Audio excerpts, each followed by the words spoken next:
Hello everyone, welcome to Genic. तो ये बेहतरीन क्वेश्चन है, मतलब मेरे अकॉर्डिंग तो बेहतरीन क्वेश्चन है, मैंने ही फ्रेम किया है। तो कुछ क्वेश्चन बहुत अच्छे फ्रेम हो जाते हैं सोचते सोचते जब आप फ्रेम करते हैं। होपफुली बहुत लोगों ने ट्राई किया होगा जेनिक लाइव ऐप पे क्विज। कल आपने ट्राई किया होगा डेफिनेटली, आज सोल्यूशन। अब सोल्यूशन देखिए, आंसर आपका सही आया है नहीं आया, दोनों केस में सोल्यूशन देखिए, क्योंकि जो आप सीखने वाले हो सोल्यूशन से वो बेहतरीन है ना। क्योंकि यही आपको एडवांटेज देगा उस एग्जाम में। इस क्वेश्चन को आपने कर लिया, बहुत अच्छी बात है। आपका अप्रोच सिंप्लीफाई हुआ कि नहीं, आप सिंप्लीफाइड वे में क्वेश्चन सॉल्व करेंगे एग्जाम में कि नहीं, ये इंपॉर्टेंट है, क्योंकि वहां 3 घंटे का गेम है बेटा, समझे। तो आप एक एवरेज स्टूडेंट हो तो भी उस 3 घंटे में बहुत बेहतरीन कर सकते हो, अगर आप अपने प्रोसेस को सिंप्लीफाई करते रहो, लेंदी मत रखो, है ना। एवरेज स्टूडेंट भी बहुत बेहतरीन कर सकता है। एवरेज स्टूडेंट के साथ दिक्कत क्या होती है, वो 3 घंटे को यूटिलाइज नहीं कर पाता। आता उसे भी मेहनत वो रगड़ के करता है साल भर। वो एक इंटेलिजेंट बच्चे के आसपास ही नॉलेज रखता है, ऐसा नहीं कि उसको कम नॉलेज होती है। After working so hard through out the year, उसकी भी नॉलेज ऐसा नहीं कि बहुत कम रहती है, वो उसके आसपास रहता है। इंटेलिजेंट वाला क्वेश्चन जल्दी बना लेता है, सिंप्लीफाइड वे में बना लेता है, यही डिफरेंस होता है। वही चीज आपको, ये क्वेश्चन आपको एज देंगी, वही चीज आप सीख जाओगे तो आप भी बहुत अच्छा करोगे, कंपीट करोगे उन इंटेलिजेंट स्टूडेंट से भी, अगर आपने हार्ड वर्क किया है तो। चलो क्वेश्चन को सॉल्व करते हैं, जिसका आंसर आया नहीं आया सब देखना, सोल्यूशन अच्छे से डिस्कस करते हैं बेहतरीन तरीके से। क्या क्या गलतियां आपने की होगी अभी मैं बताता हूं, क्या क्या आपने गेस किए होंगे। एग्जैक्ट आंसर तो कई लोग निकाले नहीं होंगे, गेस बहुत ज्यादा लोग किए होंगे, मुझे ऐसा लगता है। बहुत लोगों का ए ऑप्शन आया होगा, मुझे पता है। बहुत लोगों का आप में से ए ऑप्शन आया होगा, ये मैं लिख के दे रहा हूं, ठीक है ना। अभी मैं बताता हूं कैसे आया होगा ए ऑप्शन, जो कि इनकरेक्ट है। तो ए वाले तो जरूर सोल्यूशन देखें, जो आपने -6 निकाल के बहुत हैप्पी हो रहे होंगे, है ना। NLTI system described by its transfer function is, this is the transfer function. जब कुछ भी ना कहा जाए ट्रांसफर फंक्शन के बारे में, आरओसी ना दिया हो, एच एस दिया हो, कोई Laplace transform H of S दिया हो, उसके आरओसी के बारे में कुछ ना कहे, तो आरओसी हमेशा आप राइट साइडेड नेचर का लोगे, ये दिमाग में बैठा लो। अगर इररिस्पेक्टिव, अगर एच एस का किसी लैप्लास ट्रांसफॉर्म का, किसी सिग्नल का लैप्लास ट्रांसफॉर्म है and it's ROC is not mentioned, then obviously you will take the ROC right sided nature by default, है ना। तो मेंशन नहीं होता तो हम यही लेते हैं, ये मान लो। For input x of t 2e की power t, the output of the system is y of t, then the value of yt as t tending to infinity। तो एक तरह से पहली चीज तो आ गई कि एक तरह से फाइनल वैल्यू निकालनी है भाई साहब। क्या निकालनी है, बहुत लोगों को पता चल गया सर फाइनल वैल्यू निकालनी है, तो क्वेश्चन कुछ है नहीं, बहुत जल्दी से आंसर मैं निकालूंगा, yt as t tending to infinity, so final value. तो मुझे आपको पता है ये एलटीआई सिस्टम है, ऑब्वियसली ट्रांसफर फंक्शन हम किसका डिफाइन करते हैं, एलटीआई का। अगर मैं कोई इनपुट दूं xt और मेरा आउटपुट yt आ रहा है ना, ऑब्वियसली एच का इनवर्स लैप्लास ट्रांसफॉर्म हमारा क्या होगा, H of T. S T क्या है, impulse response of the system है। ट्रांसफर फंक्शन एलटीआई सिस्टम हमने कहा था, तो जो ट्रांसफर फंक्शन है उसका inverse Laplace transform will give you the information about the impulse response H of T, है ना। अगर इनपुट एक्स ऑफ टी लगाते हैं तो आउटपुट एलटीआई सिस्टम का वाई कैसे लिखा जाता है। तो आपने क्या गलती की होगी, मैं हाईलाइट कर देता हूं। बहुत लोगों ने गलत आंसर निकाला होगा, ये मुझे पता है, और एग्जाम में आएगा तो बहुत लोग गलत निकालेंगे। X of T convolution H of T, अगर इसी को मैं लैप्लास ट्रांसफॉर्म ले लूं तो Y of S, Y T का Laplace transform Y of S, X of S convolution in time domain results into multiplication in Laplace transform domain या frequency domain, जो भी कहो। ऐसे फोरियर ट्रांसफॉर्म ले लेते तो Y of J omega X of J omega into H of J omega आ जाता। तो बहुत लोगों ने क्या किया, सर yt का फाइनल वैल्यू निकालनी है तो y ऑफ s से हम लैप्लास से निकाल देते हैं। बहुत अच्छी बात है भाई साहब, निकाल लो, किसी ने मना किया क्या, वो एक वैलिड थियरम है, आप निकालो, कोई रोक थोड़ा पाएगा आपको निकालने से, बिल्कुल। तो बहुत लोगों ने क्या किया होगा, एच पता है भाई साहब, चलो एच लिख लेते हैं, 6 1 minus S upon S, S plus 2 x of S. बहुत लोगों ने जल्दबाजी में किया होगा क्या, 2e की पावर t का Laplace transform x of s, बता क्या लिखा होगा बहुत लोगों ने, ये लिखा होगा, मैं लिख के दे रहा हूं, ये लिखा होगा, ये गलत है। 2e की पावर t, e की पावर t का लैप्लास ट्रांसफॉर्म एग्जिस्ट ही नहीं करता बेटा, डज नॉट एग्जिस्ट, अभी बता रहा हूं। तो जब जिन लोगों ने ये कर लिया होगा तो ये देखो, इससे कटा होगा, -1 बच गया होगा, तो ये आ गया होगा -12 upon s plus 2। Final value theorem लगाने का क्या मतलब, limit t tending to infinity yt की वैल्यू निकालनी है तो limit s tending to 0 s ys की वैल्यू निकाल दो। तो s ys इन्होंने कहा, ys इतना है -12 अपान s s plus 2, yes yes cancel, s की वैल्यू 0 रखा, -12 अपान 2 -6 और तुरंत आंसर तो दिख रहा था, तुरंत ए टिक किया और खुश होके एकदम साला 2 नंबर तो अब आना ही, इसमें कोई रोक नहीं पाएगा। खतरनाक क्वेश्चन था, सिंपल सा गेट वालों ने दिया था, लगा दिया। जैसे ये वाली चीज कहे ना बेटा, तुम वहीं तो गायब हो गए, क्योंकि e की पावर t का लैप्लास ट्रांसफॉर्म एग्जिस्ट ही नहीं करता बेटा। जो ये लिखे हो ना, ये e की पावर t ut का होता है 1 अपान s माइनस 1 भैया, ut का होता है 1 अपान s, और e की पावर t से ut को मल्टीप्लाई करोगे तो शिफ्टिंग प्रॉपर्टी लग जाती है। मल्टीप्लीकेशन एक्सपोनेंशियल से करते हैं टाइम डोमेन में तो शिफ्टिंग प्रॉपर्टी होती है, यस डोमेन में लैप्लास ट्रांसफॉर्म की तो 1 अपान s माइनस 1 होता, और 2 से मल्टीप्लाई करते तो ये 2 की पावर s 2 अपान s माइनस 1। क्या यहाँ 2 e की पावर t ut मैंने दिया है क्या? दिमाग लगाओ, दिया है मैंने क्या? नहीं, मैंने 2 e की पावर t दिया है, उसका लैप्लास एग्जिस्ट ही नहीं करता। e की पावर माइनस टी का Laplace does not exist, e की पावर माइनस टी ut का एग्जिस्ट करेगा, e की power minus T u of minus T का करेगा, लेकिन आपके e की पावर t का नहीं करता। 1 का लैप्लास एग्जिस्ट करता है, does not exist.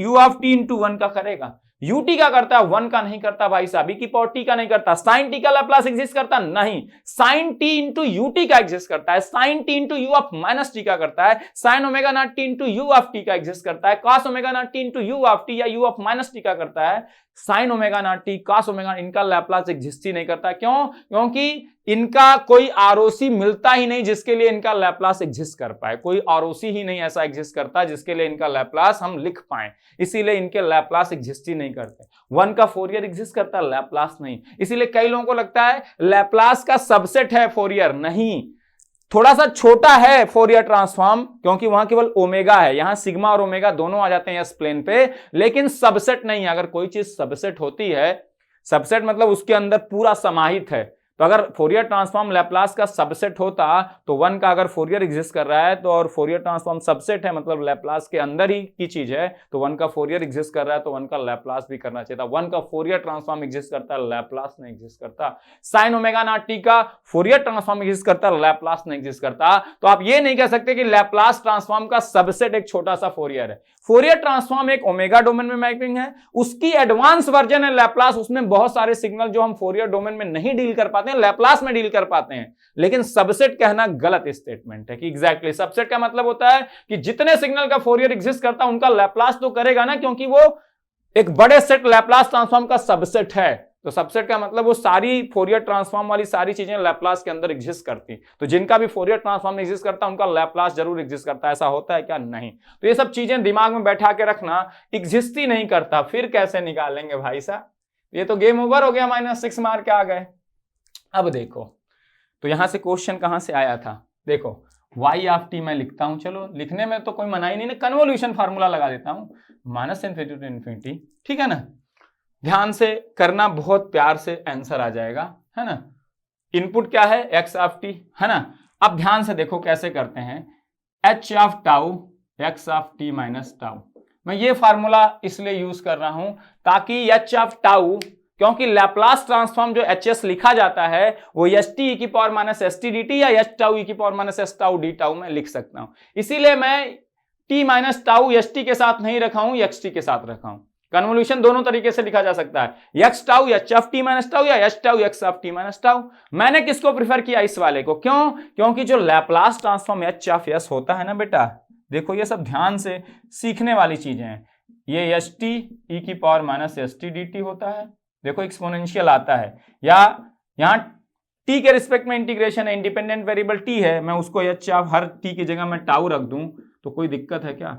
S T की power minus S T D T कहूं या एस टाउ की power minus S tau D tau, बात तो सेम ही है। टाउ के रिस्पेक्ट में integration, upper limit tau, tau गायब, lower limit minus tau, tau गायब, एस बच जाएगा, एच एस आ जाएगा।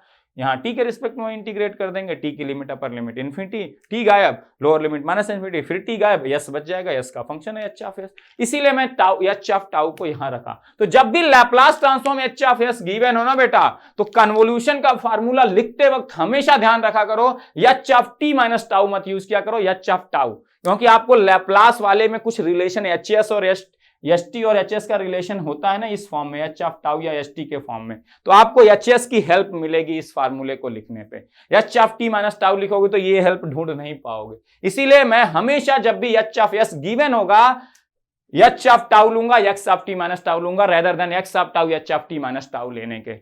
ये सब छोटी छोटी चीजें हैं जो बहुत काम आती एग्जाम में। आपने उल्टा लिख दिया तो वहां एग्जाम में स्ट्राइक ही नहीं करेगा, रिलेशन ही नहीं ढूंढ पाओगे। यही सब गेम होता है बेटा, इसीलिए इन बारीकियों को समझो। अब मैं लिखता हूं बेटा, एच ऑफ टाउ को टाउ रहने दो, या इनवर्स या तो निकाल लो। कई लोग सोच रहे होंगे इनवर्स निकाल देते हैं सर राइट साइडेड मान के, वो तो आपने कहा ही था, मान के निकाल सकते हो, कोई मैंने मना तोड़ो किया। X of T minus tau, x of T minus tau क्या होगा बेटा, 2 e की पावर t की जगह t minus tau D tau. अब देखो यहाँ e की पावर t, टाउ का फंक्शन तो है नहीं तो बाहर आ जाएगा, e की पावर t बाहर, 2 भी कांस्टेंट है बाहर आ गया, बचा क्या, minus infinity to infinity h of tau, क्या बचा, e की power minus tau D tau बचा कि नहीं, ध्यान से देख लो ये बचा। अब देखो यहां से वाई टी निकाल सकते हो, यहां से देखो एच ऑफ एस है माइनस इनफिनिटी टू इनफिनिटी क्या, एच ऑफ टाउ ई की power minus S tau D tau. अब एस की वैल्यू आप रख दो -1 अगर, तो देखो क्या आ जाएगा यहाँ, minus infinity to infinity H of tau E की पावर क्या, -1 रखना था, नहीं +1 रखना था, +1 रखो, ई की power minus tau D tau, +1 रखना था, ई की पावर माइनस टाउ ही आया ना। तो ये देखो क्या आ गया, तो यस की वैल्यू +1 पे निकाल दो, ये इंटीग्रेशन की वैल्यू है माइनस इनफिनिटी, तो इसकी वैल्यू क्या है, H of S at S is equal to +1, तो एस इज इक्वल टू +1 पे एच एस की वैल्यू निकालो, 6 1 - 1 0, 6 इंटू 0 अपान एस 1 1 + 2 1 + 1 2, तो 6 इंटू 0 अपान 3, एच एस की वैल्यू कितनी आ गई बेटा, 6 into 0 upon 1 multiplied by 3 that is 0, तो ये क्या आ गया, 0 आ गया। वाई टी सिग्नल ही 0 आ रहा है, आउटपुट ही 0 आ रहा है इस इनपुट के लिए, 2 e की पावर t के लिए भैया, तो उसकी value t tending to infinity पे निकालो, चाहे t इज इक्वल टू 0 पे निकालो, वाई टी सिग्नल ही 0 है। मैं वाई टी की value t is equal to 1 पे पूछता तो भी 0 था, t इज इक्वल टू 2 पे पूछता तो भी 0 था, t इज इक्वल टू -1 पे पूछता तो भी 0 था, t इज इक्वल टू +5 पे पूछता तो भी 0 था, हर जगह वाई टी 0 है। इसीलिए क्वेश्चन गिवन था, क्योंकि फाइनल वैल्यू थ्योरम मैक्सिमम लोग लगाएंगे मुझे पता है, इसीलिए क्वेश्चन दिया था B is the correct option, A is the wrong option. बहुत लोगों ने ए टिक किया होगा और गेम ओवर हो चुका होगा उनका, बहुत लोगों का, है ना, बहुत लोगों ने लगाया होगा जल्दबाजी में। 2 इंटू ई की पावर टी का यूनिलैटरल लैप्लास ट्रांसफॉर्म एग्जिस्ट करता है, बाइलैटरल नहीं भाई साहब, समझ में आई बात, 2 ई की पावर टी का यूनिलैटरल लैप्लास ट्रांसफॉर्म एग्जिस्ट नहीं करता, बाइलैटरल एग्जिस्ट करता है। ध्यान से करना क्वेश्चन को, गेम ओवर हो जाएगा, गेम ओवर हो जाएगा। और कई लोग कह सकते हैं कि सर एच एस की value at S is equal to +1 पे आपने निकाला, तो क्या H S is equal to +1 पे हम वैल्यू कैलकुलेट कर सकते हैं कि नहीं, क्योंकि एच एस की वैल्यू उस यस पॉइंट पे ही कैलकुलेट कर सकते हैं जहां पे उसका आरओसी एग्जिस्ट करेगा। अब मैं इसको राइट साइडेड तो मानूंगा ही, यहां पे पोल कहां पे एच एस का बताओ, यस इज इक्वल टू 0 और यस इज इक्वल टू -2 पे, और आपको पता है कि जो आरओसी होता है it is bounded by the poles, मतलब पोल्स नहीं आ सकते आरओसी में, बाकी पोल के अलावा जो भी चीज बचती है वो आरओसी में हो सकती है हमेशा। तो एस इज इक्वल टू 0 पे एक पोल है, एस इज इक्वल टू -2 पे, और अगर कुछ ना गिवन हो तो आप आरओसी क्या लेते हो, राइट साइडेड नेचर का, और राइट साइडेड आरओसी कैसा होता है, जो राइट मोस्ट पोल आपका होता है उसके राइट में होता है। तो इसका आरओसी है क्या, अगर देखा जाए, real part of S greater than 0 is the ROC. जो पोल है ये नहीं आना चाहिए, पोल के राइट हाफ में है ना, जो राइट मोस्ट पोल है, अगर राइट साइडेड आरओसी लेना होता तो कैसे लेते हैं, जो राइट मोस्ट पोल है उसके राइट में, एक्सक्लूडिंग पोल, पोल को नहीं ले सकते, एक्सक्लूडिंग पोल, पोल कभी आरओसी में इंक्लूड नहीं होता, उसको एक्सक्लूड, तो राइट मोस्ट पोल के राइट में, तो ये आरओसी है। तो अगर ये आरओसी नहीं गिवन है तो इसकी हिडन आरओसी क्या है, real part of S greater than 0, मतलब जितने पॉइंट हैं जिनका रियल पार्ट 0 से बड़ा है उनके लिए एच एस निकाला जा सकता है। देखो यहाँ एस इज इक्वल टू +1 पे हमने एच एस की वैल्यू निकाली, S is equal to +1 point जो है उसका रियल पार्ट 0 से ज्यादा है, तो हमने ये जो कैलकुलेशन किया कोई दिक्कत नहीं है, और ये परफेक्ट 0 आंसर है, कोई रोक नहीं सकता। कई लोग इंक्रीजिंग एक्सपोनेंशियल है तो इन्फिनिटी भी मार सकते हैं गेस वर्क में, जब ये सब नहीं कर पाए होंगे तो कुछ तो गेस करना है, मार दो इन्फिनिटी, देखा जाएगा, है ना। और ये -6 वाले तो बहुत ज्यादा लोग रहे होंगे, और 0 बटा सन्नाटा, मतलब 2 नंबर का क्वेश्चन ये मैं रखा था, -2/3 मिलता बहुत लोगों को। जिन लोगों ने 0 टिक किया उन्हीं का करेक्ट आंसर है, ठीक है। तो इसी तरह के कुछ कॉन्सेप्चुअल क्लैरिटी लाने के लिए आपको क्वेश्चन फ्रेम किया जा रहे हैं। जेनिक लाइव ऐप पे जाके जरूर करो ये जी कोर, जी स्कोर, G28 के क्वेश्चन, बहुत ज्यादा एज मिलने वाली गेट एग्जाम में। जो लोग उस टाइम फ्रेम 5 मिनट में ट्राई कर रहे हैं, रेदर देन कि यहां सीधे सोल्यूशन देखने आ रहे हो, वो ट्राई करोगे तो उस 5 मिनट में कैसे दिमाग को चलाना है प्रेशर में, वो भी सीखोगे।